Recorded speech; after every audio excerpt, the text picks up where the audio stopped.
क्रांती सम्राट, आपल्या हक्काचे व्यासपीठ।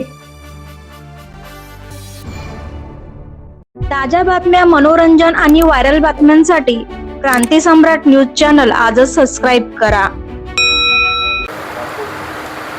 हिंदू हृदय सम्राट शिवसेना प्रमुख बाळासाहेब ठाकरे यांचं वास्तव पनवेलमध्ये होतं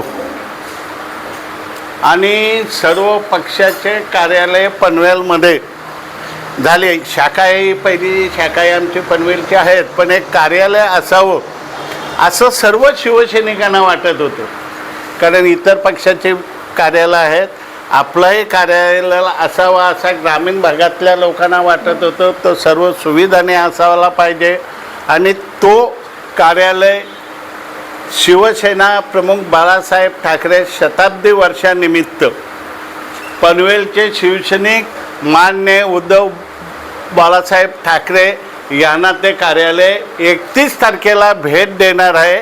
त्यासाठी आपल्याला सर्वांना आम्ही इथे बोलवलं आहे। शिवसैनिकांचं हक्काचं घर होणार आहे। बबन पाटलाच्या कार्यालयात बैठक नाही, दीपक निकम कार्यालय यांच्या कार्यालयात जिल्हा प्रमुखांच्या नाही, चव्हाणच्या नाही, महानगर प्रमुखांच्या नाही, गटनेत्यांच्या नाही, उपजिल्हा प्रमुखांच्या नाही, शिवसेनेच्या स्वतःच्या कार्यालयामध्ये शिवसेनेच्या बैठका यापुढे होणार आहे आणि त्याचं उद्घाटन माननीय केंद्रीय मंत्री अनंत गीतेसाहेब यांच्या हस्ते 31 तारखेला संध्याकाळी 4 वाजता तेजल अपार्टमेंटच्या बाजूला जे ओझा हॉस्पिटल आहे त्या नवीन बिल्डिंग तयार आहे। नवीन बिल्डिंगचा आता ताबा मिळालेला आहे।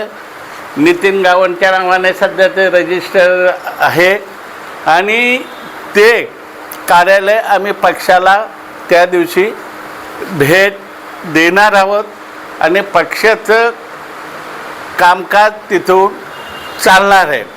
31 तारखेला संध्याकाळी 4 वाजता त्या अपार्टमेंटच्या बाजूला असलेल्या मैदानमध्ये तिथे छोटी कणीस उद्घाटन झाल्यावर सभा होणार आहे आणि या रविवारी होणाऱ्या शिवसेनेच्या कार्यालयाचं उद्घाटनाला ची माहिती लोकांपर्यंत पोचावी का पनवेलमध्ये शिवसेना स्वतःचं कार्यालय उभं करत आहे।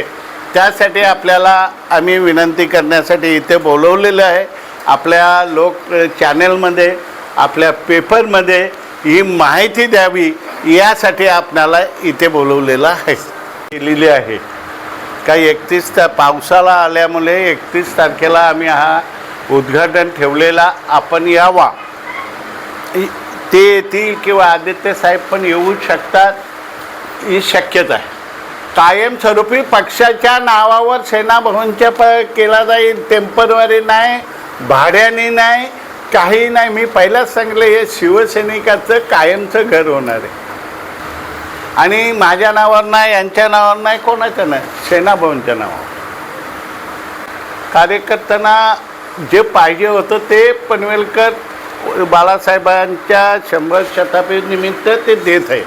कार्यकर्ते फार उत्सुक आहेत। त्या दिवशी बघा तुम्ही कार्यकर्ते किती जोराने उद्घाटनाला येतील।